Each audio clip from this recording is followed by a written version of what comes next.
Assalamualaikum. Hari ini kita akan mulai kuliah pembangkit energi listrik atau mungkin bisa kita sebut pembangkit satu karena nanti akan ada pembangkit dua atau pembangkit lanjut. Di sini saya ingin menjelaskan tentang kuliah pendahuluan terlebih dahulu bahwa kuliah pembangkit ini eh, merupakan kuliah yang menjadi kuliah wajib untuk eh, teknik elektro peminatan arus kuat atau teknik listrik. Nah, di sini bahwa kompetensi yang diharapkan bahwa mahasiswa mampu merencanakan pembangkit tenaga air. Jadi nanti kita akan memulai materi UTS kita itu untuk pembangkit air, baru kemudian nanti setelah UTS atau bahan UAS kita akan membahas beberapa pembangkit yang menggunakan boiler. Harapannya dari mata kuliah ini mahasiswa mampu memahami beberapa jenis pembangkit listrik air, kemudian bagian-bagian yang ada di pembangkit air, kemudian bagaimana menentukan energi yang dibutuhkan atau optimal untuk perencanaan pembangkit air, sekaligus nanti setelah UTS perencanaan pembangkit menggunakan boiler seperti itu. Nah, di sini beberapa daftar pustaka yang digunakan. Kalau Anda bisa lihat di sini bahwa ketika kita melihat hydropower gitu ya, atau hydropower engineering atau hydroelectric power, itu bisa kita pakai semuanya gitu ya. Jadi yang biasanya adalah buku ini Dendekar, merupakan buku yang bagus, juga banyak ada e-booknya ya, jadi Anda bisa cari di Google untuk buku-buku yang ada di sini. Nah, seperti halnya yang tadi saya telah katakan di kompetensi bahwa materi kuliah ini mahasiswa membahas tentang pertama tentang hidrologi. Nanti di sini kita akan melihat bagaimana optimalisasi potensi dari air yang digunakan sebagai energi utama dalam pembangkit air, dan di sini kita akan belajar tentang menghitung menggunakan FDC ya, Flow Duration Curve, atau menghitung energi optimal tentu saja yang didapatkan dalam jangka waktu 1 tahun untuk sungai atau waduk gitu ya, bendungan. Kemudian ada materi tentang bangunan air yang membahas tentang jenis-jenis bangunan air, misal bendungan, dam atau weir ya. Terus kemudian intake, saluran, forebay, surge tank, powerhouse, dan tail race seperti itu. Nah, di sini kita akan membahas tentang beberapa perhitungan dasar yang dibutuhkan dalam bangunan air. Kemudian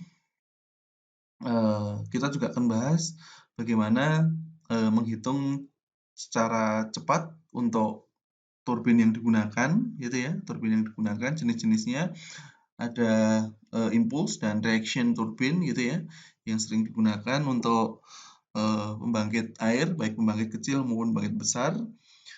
Kemudian kita nanti akan dari tipe PLTA ini gitu ya, tipe PLTA yang kita bahas tentu saja lebih dalam adalah aplikatif gitu ya, yang sifatnya aplikasi yaitu adalah mikro hidro atau mini hidro, sehingga nanti kita akan membahas tentang pembangkit mikro hidro mengenai perencanaan mechanical electrical-nya gitu ya, mechanical electrical-nya peralatan yang digunakan untuk mechanical sampai switchgear, switchyard, dan generatornya, seperti itu. Terus kemudian di perencanaan PLTA ini kita akan bahas lebih lanjut tentang powerhouse, tentu saja yang lebih mendekati ke arah teknik listrik gitu ya, untuk perencanaan powerhouse. Baru kemudian nanti kita akan bahas tentang manajemen proyek PLTA. Di sini kita akan bahas tentang bagaimana suatu proyek dimulai dari dokumen survei, feasibility study atau studi kelayakan, baru kemudian nanti ada design engineering atau detail engineering (DED), baru kemudian nanti ke dokumen tender dan bagaimana meminta inquiry dari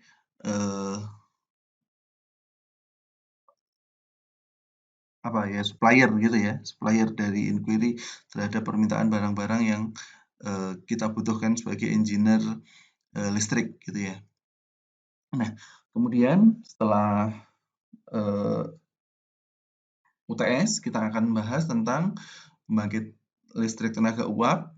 Di sini kita akan membahas tentang blok diagram, tentang efisiensi, terutama tentang efisiensi yang digunakan berapa, termasuk cara kerja dari sebuah PLTU. Jenis-jenis PLTU juga akan kita bahas. Seperti itu. Kemudian PLTG gas, ya, di sini kita akan bahas tentang turbin gas. Terus kemudian efisiensi terutama yang nanti akan kita lihat secara cepat bagaimana PLTG ini nanti akan digunakan gitu ya, baik digunakan untuk pembangkit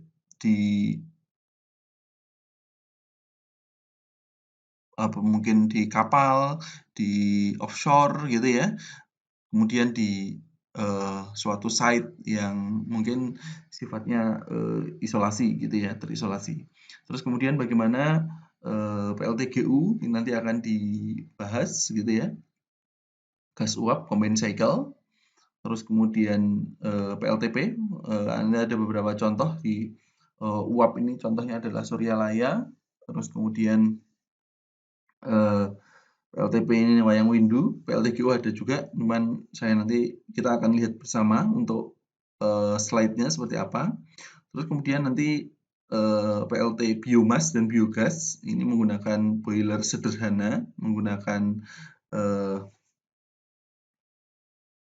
bahan bakar diesel juga sebetulnya. Dia adalah campuran antara diesel dan gas yang dihasilkan oleh biomas dan biogasnya ini gitu ya.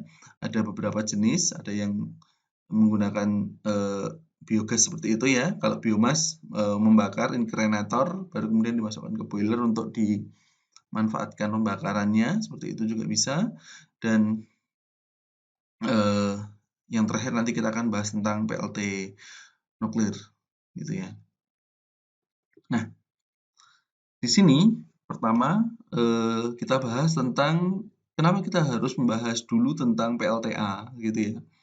PLTA di sini atau orang menyebutnya hydropower atau merupakan kependekan dari hydroelectric power gitu ya. Orang menyebutnya hydropower itu adalah hydroelectric power. Dia adalah tentu saja renewable energy, perlu dibahas secara sendiri karena PLTA ini unik, dia harus membuat suatu project gitu ya. Jadi beda lokasi, maka perencanaannya pun berbeda. Beda jenis sumbernya, beda jaraknya, beda kondisi lingkungannya, beda bebannya, perencanaannya pun berbeda. Berbeda dengan pembangkit yang lain, misal ketika kita membahas tentang pembangkit yang sifatnya boiler seperti ini ya, kita cukup mengontrak untuk suplai bahan bakarnya. Kalau di sini ya uap ya batu baranya, kita punya kontrak penyediaan berapa tahun gitu ya. Gas juga punya kontrak untuk gasnya berapa tahun gitu ya. Kemudian kita siapkan lokasinya, kita beli alatnya atau kita beli boilernya, kita beli turbinnya, siapkan pondasinya, terus kemudian kita tinggal merencanakan berapa kapasitas panas batu bara atau gasnya, berapa uap yang ingin dihasilkan, berapa pembangkitan yang kita inginkan, megawattnya, gigawattnya, megawatt mungkin ya, megawattnya atau gigawatt ya ada juga gitu ya. Kita tinggal mengetahui peralatan apa yang kita gunakan. Tapi kalau hidroelektrik gitu ya, ini sangat susah sekali untuk dipindahkan sehingga beda tempat, maka perencanaannya pun berbeda gitu ya. Sehingga perlu dibahas secara khusus. Kemudian karena sifatnya dia adalah pembangkit yang renewable gitu ya, maka banyak juga orang yang menginvestkan gitu ya, banyak swasta juga yang menginvestkan di sisi proyek mikrohidro ini.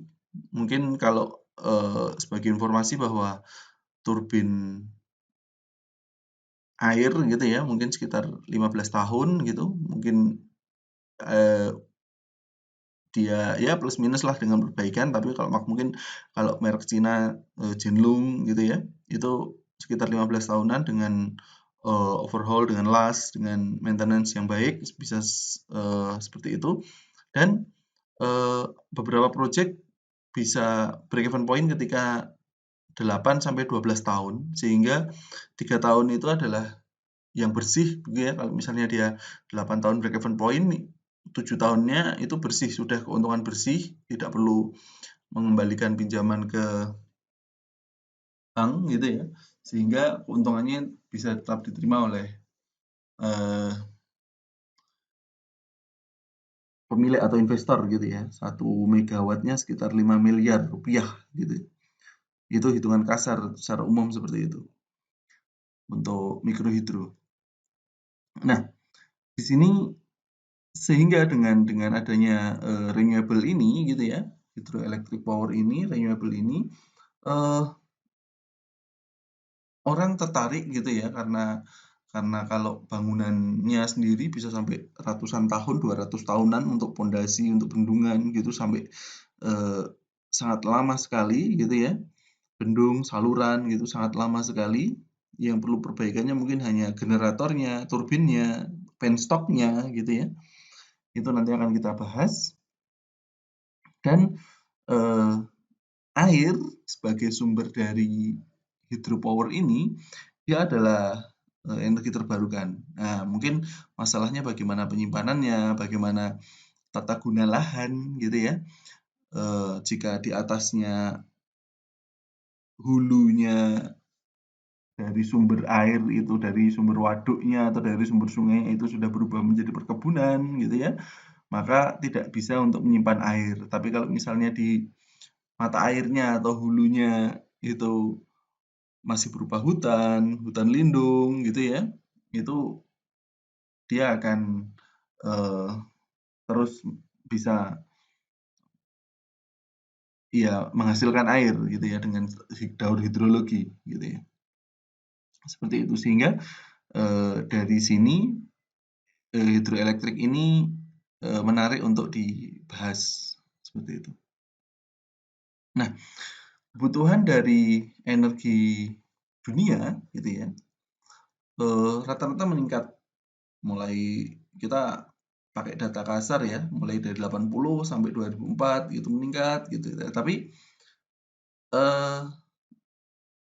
kenaikan ini gitu ya, kenaikan kebutuhan energi ini gitu ya, itu dipenuhi oleh hidro hanya sekitar 25 atau sampai 20%-nya saja. Jadi belum meningkat secara signifikan. Mungkin orang yang lebih tertarik ke nuklir, lebih tertarik ke batu bara juga karena tinggal pasang, nyalakan gitu ya. Pasang, bakar, nyalakan gitu. Tapi kalau hidro mungkin satu proyeknya itu untuk perencanaannya 1 tahun, terus kemudian konstruksinya mungkin 1,5 tahun. Jadi baru mungkin 3 tahun baru berjalan gitu kan. Beda dengan apa PLTU gitu ya. Ketika mungkin untuk yang skala yang sama dengan air gitu ya, sama-sama misal 10 megawatt gitu. Nah, itu tinggal inquiry, impor untuk boilernya misal gitu, atau mungkin eh, rakit gitu ya, dirakit gitu, baru kemudian turbin juga sama di impor gitu.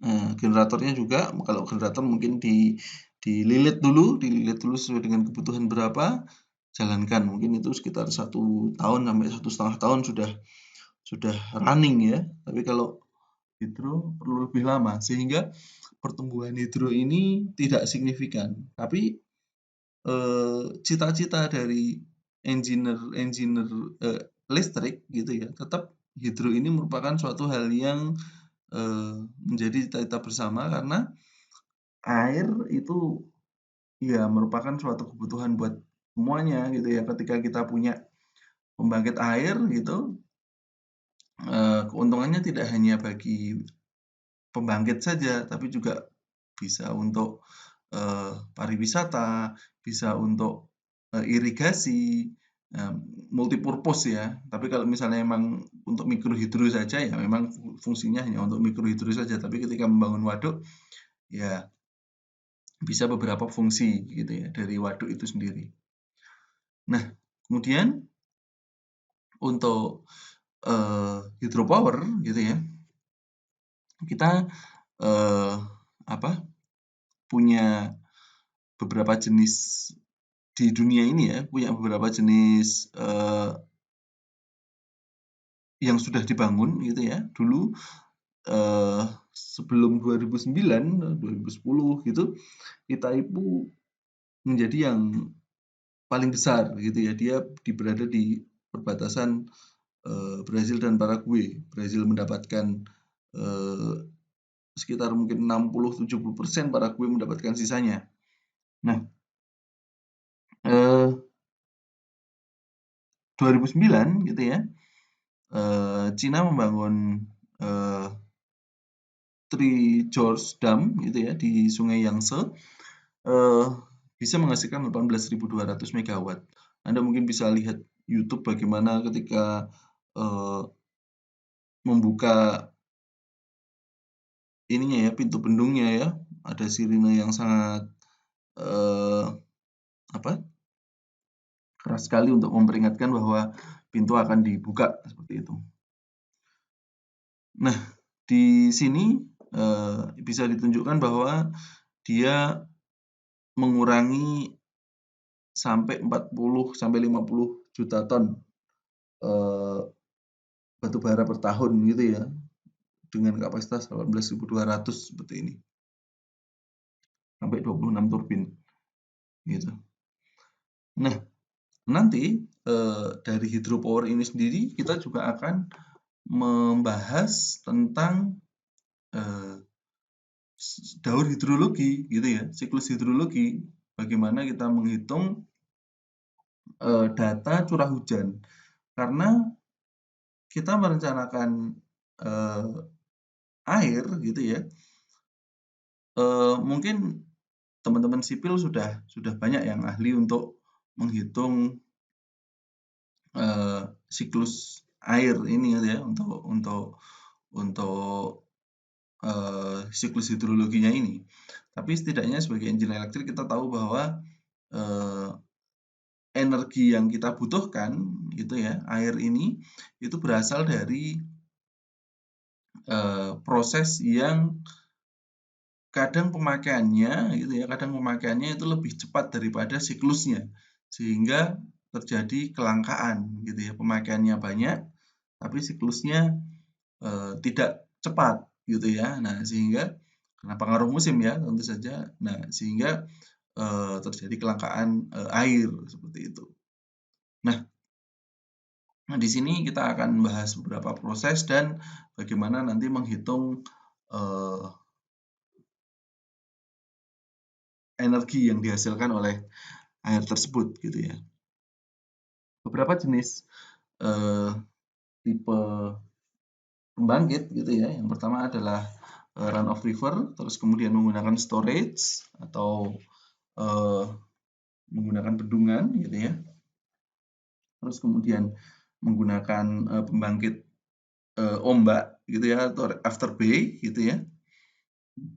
Terus kemudian pump storage gitu ya. Saya animasikan. Yang pertama adalah klasifikasi pembangkit, tadi di slide juga ada.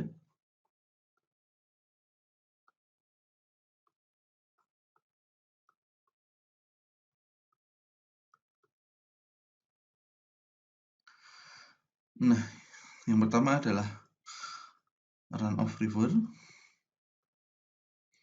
Nah, di sini biasanya itu melewati sungai. Dia tanpa tampungan. Nah, untuk meninggikan elevasi gitu ya, itu menggunakan bendung gitu ya.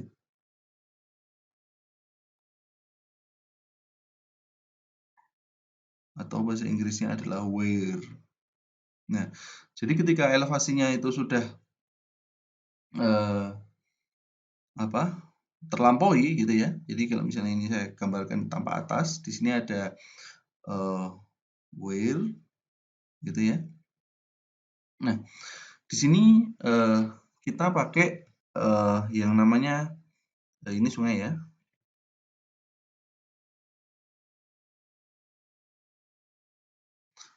Kanal gitu ya, kanal. Kanal di sini tergantung dari panjangnya gitu ya, berapa gitu. Nah, terus kemudian di sini di sungainya ini apabila dia sudah masuk ke ketinggian gitu ya, maka airnya boleh melimpas.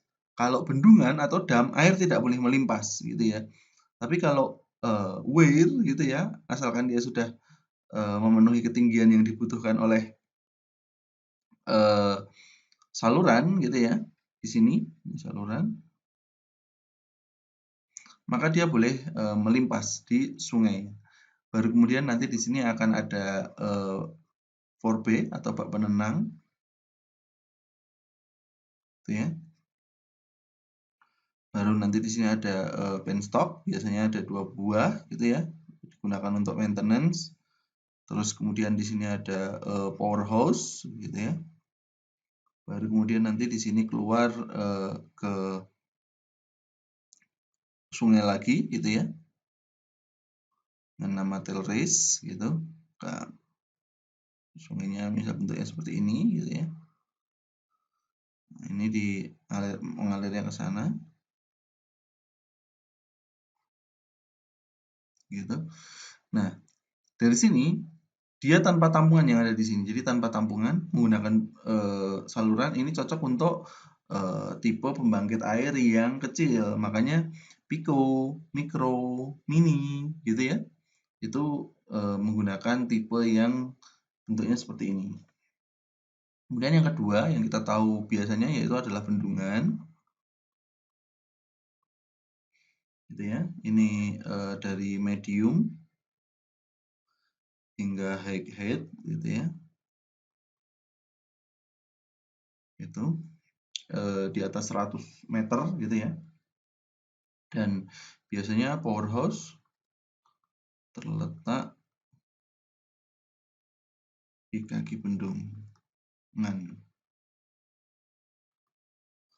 Bendungan bahasa Inggrisnya yaitu adalah dam. PH yaitu adalah powerhouse, tempat untuk meletakkan turbin dan generator seperti itu. Nah, ini nanti akan kita bahas bagaimana bentuk powerhouse di dalam bendungan gitu ya.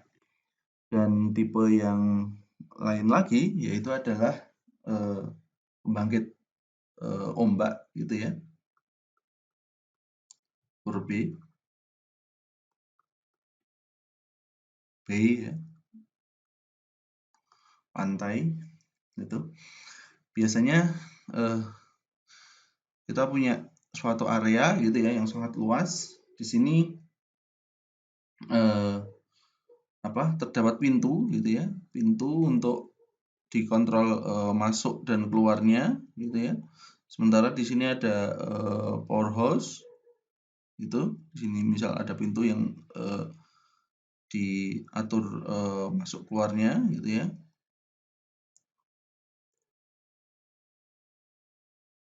Nah,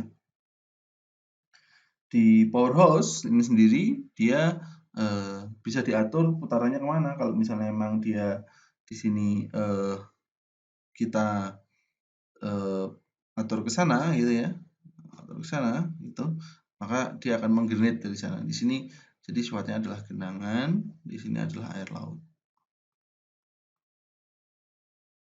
Gitu ya. Di sini pantai. Nah, ini dapat berguna bila ketinggian 7 sampai 11 meter. Cukup untuk elevasi pembangkitan, gitu ya. Kemudian yang terakhir adalah pump storage. Nanti akan kita bahas juga di slide.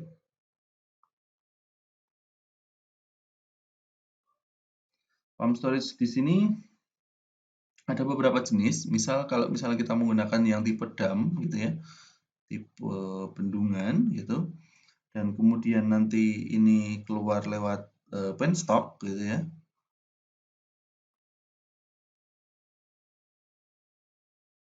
Gitu. Maka ada beberapa jenis. Yang pertama adalah misal di sini kita atur dengan valve gitu ya untuk memilih gitu. Ini valve. Misal ketika di sini masuk ke turbin.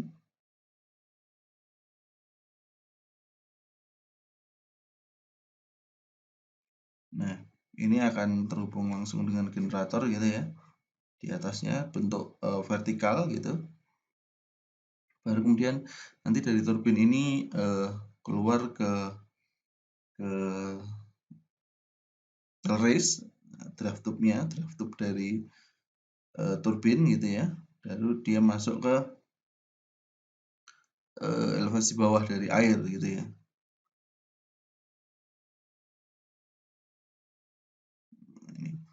Nah, untuk pompanya sendiri gitu ya, dia masuk ke sana gitu. Ini pompa, rumah pompa gitu ya.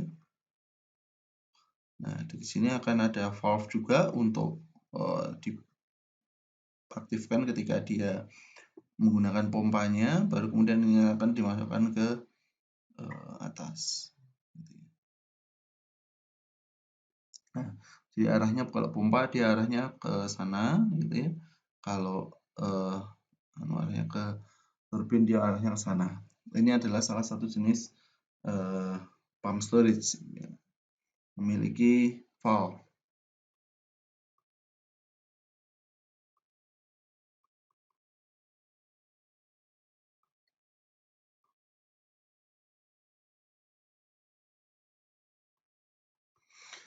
Namun dengan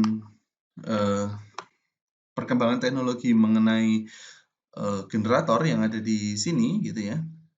Sekarang bahwa generator dapat dioptimalkan juga menjadi motor sehingga antara generator putaran generator bisa juga dijadikan motor untuk memompa energi dari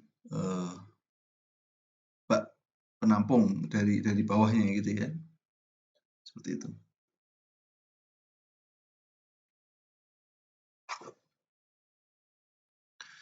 Baik, kita lanjutkan jenis-jenis dari hydropower tadi.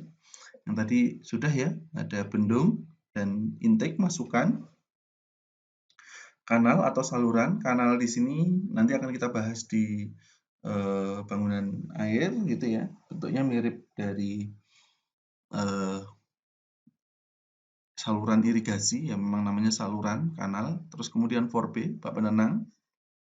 Di sini juga terdapat sand trap atau ya menenangkan dari endapan sedimen yang dibawa dari kanal ini ya. Kanal ini sangat panjang sekali, bisa 10 sampai 20 km tergantung optimalisasi elevasi dari pembangkit. Terus kemudian penstop gitu ya. Ini contohnya 1, biasanya kalau ada 1 ya dia nanti terbagi menjadi 4. Contohnya PLTA Dago gitu ya. Penstopnya 2, tapi nanti akhirnya terbagi menjadi 4 karena turbinnya ada 4. Terus kemudian power hose dari sini keluarannya ke sungai seperti itu. Kemudian bentuk yang lain sama ya ini bentuk intake gitu ya.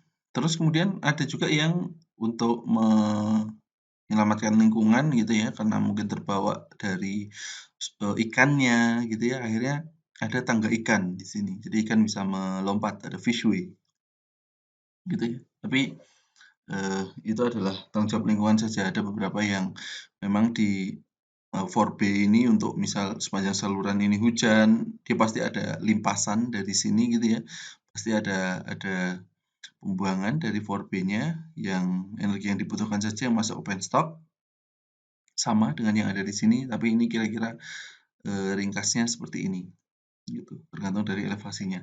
Dan untuk tadi yang tipe bendungan biasanya menggunakan tipe vertikal seperti ini antara turbin dan generator itu dipasang secara vertikal gitu ya.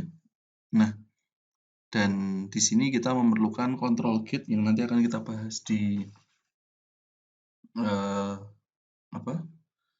bangunan air juga mengenai intake ya. Ada jaring sampah, ada kabel untuk menariknya gitu ya, ada tekanan yang diperlukan. Kita akan bahas secara singkat bagaimana perhitungan yang ada di sini di dam intake ini gitu ya, termasuk pintunya. Terus kemudian ada saluran yang ada di sini. Bahannya apa gitu ya, tergantung dari bahan dan kecepatan gravitasi. Terus kemudian biasanya ada surge tank yang ada di situ untuk mengatasi water hammer gitu ya. Dan nanti akan kita bahas juga tentang draft tube dan tail race di outflow dari pembangkit yang ada di sini. Nah, di sini contoh pembangkit pump storage yang sangat besar. Sebetulnya ada beberapa. Anda bisa lihat pump storage hydroelectric power di Wikipedia atau di Google gitu ya. Namun yang kita jadikan contoh di sini salah satu yaitu adalah pembangkit di Norwich di Wales, Inggris gitu ya, bahwa itu adalah pembangkit yang kapasitasnya sampai 1.300 megawatt, sekitar 1.700-an megawatt peak gitu ya. Dia menggunakan underground tunnel di bawah tanah. Anda bisa lihat di sini. Nah ini untuk underground tunnelnya sampai 16 km.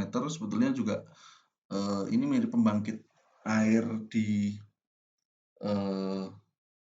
Singkarak. Ya Singkarak, dia juga menggunakan di dalam PLTA Singkarak di Padang ya, gitu ya, menggunakan tunnel di bawah air seperti ini sangat panjang sekali gitu ya. Nah, dia memanfaatkan antara motor dan generatornya itu sama gitu ya. Jadi Anda bisa lihat yang warna biru ini adalah ketika posisi dia ketika menjadi generator gitu ya.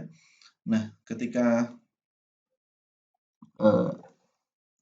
dia menjadi motor ya, inletnya ini akan mengatur gitu ya, putaran dari inletnya ini akan mengatur bahwa dia akan menjadi motor gitu ya, akan menjadi motor sehingga nanti akan dipompa di sini gitu ya menggunakan motor yang generator yang sama gitu ya. Tentu saja ini akan memutus terlebih dahulu supaya tidak terjadi injeksi daya gitu ya. Pengaturan di switchingnya juga perlu diatur sedemikian rupa gitu ya.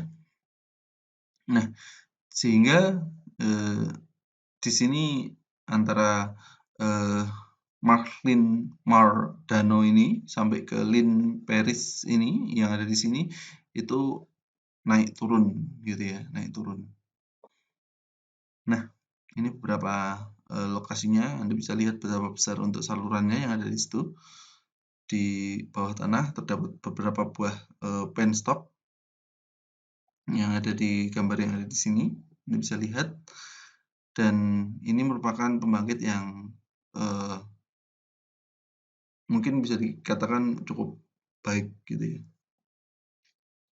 Nah, di sini kita akan mendefinisikan bahwa pembangkit yang akan kita pakai mini hidro yaitu adalah di bawah 10 megawatt seperti halnya peraturan SPLN, peraturan DIR PLN gitu ya, bahwa pembangkit yang kapasitasnya, 10 megawatt ke bawah itu, termasuk kategori mini hidro gitu ya, pengembang kecil.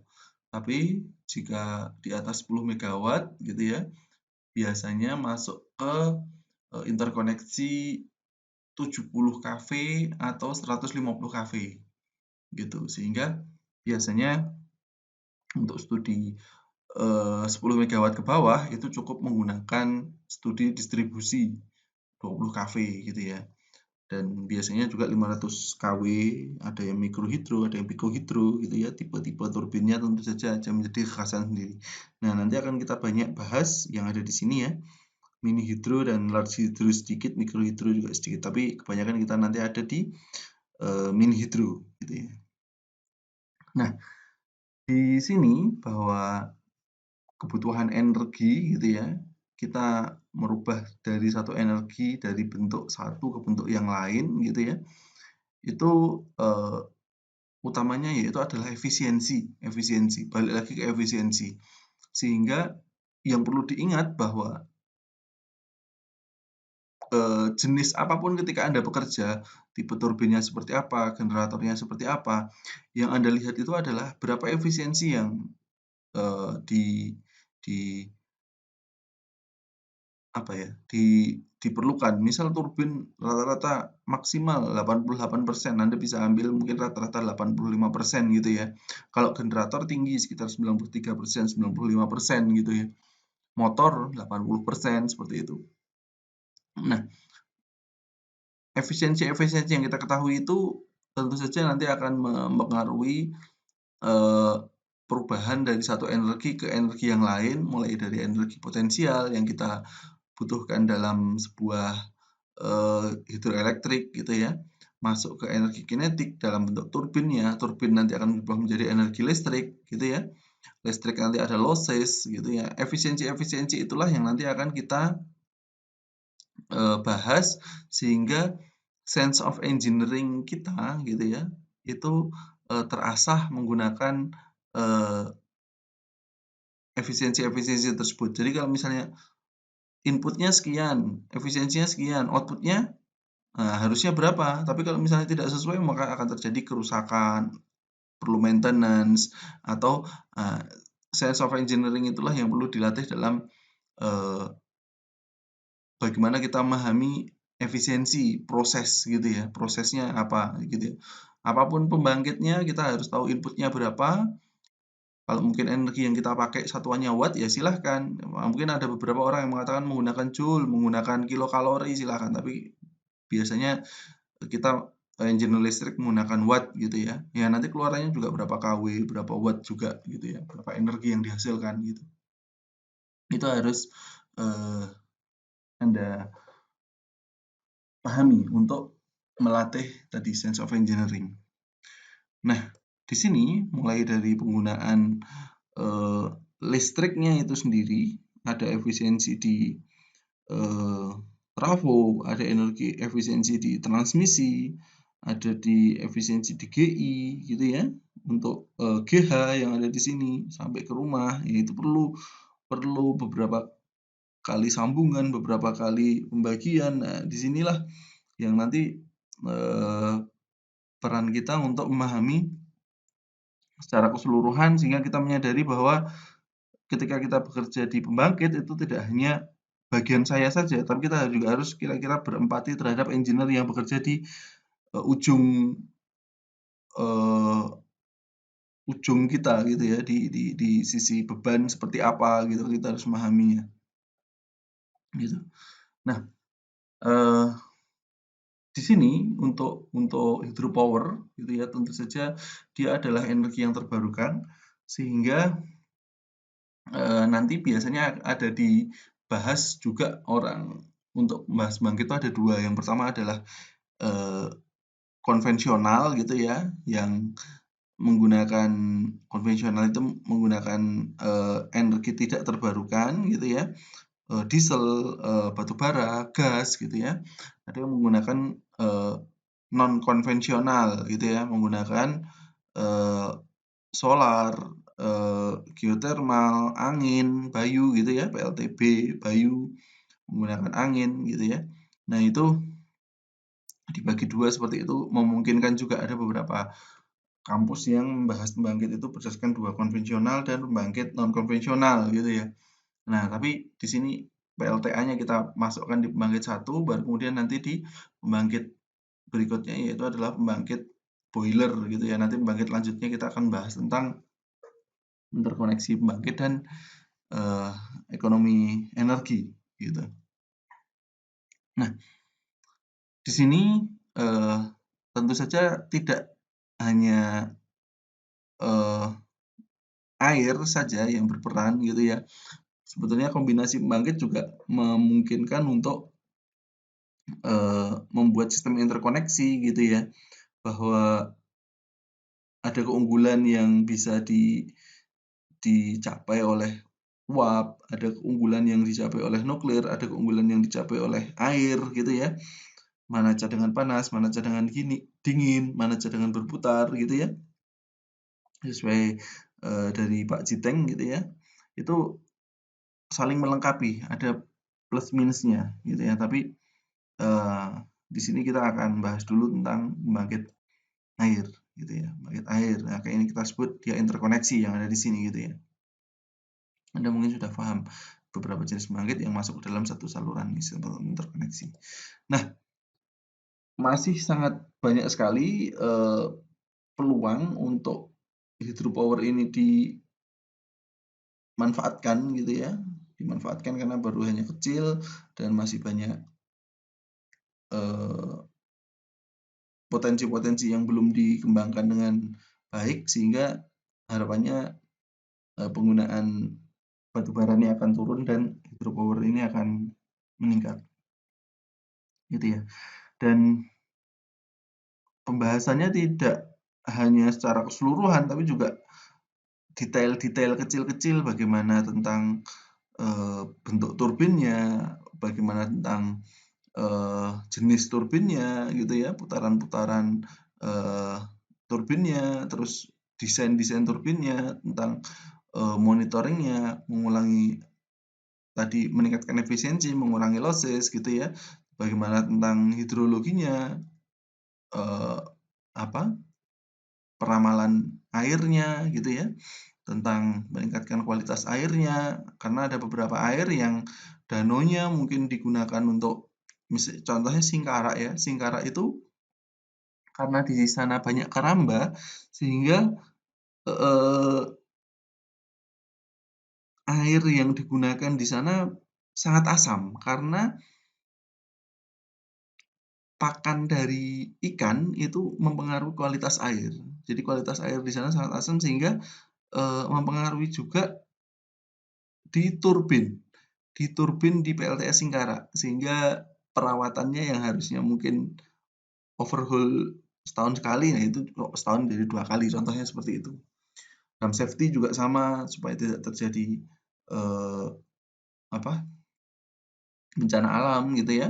Terus kemudian maintenance, operation, dan, bagaimana mengelola lahan, tata guna lahan, bahwa air tetap digunakan untuk, eee, sesuai peruntukannya ya. Jadi kalau misalnya memang hutan lindung ya tetap menjadi hutan lindung, pemukiman tetap menjadi pemukiman, dan tanaman pangan atau lahan pertanian juga tetap menjadi lahan pertanian, seperti itu.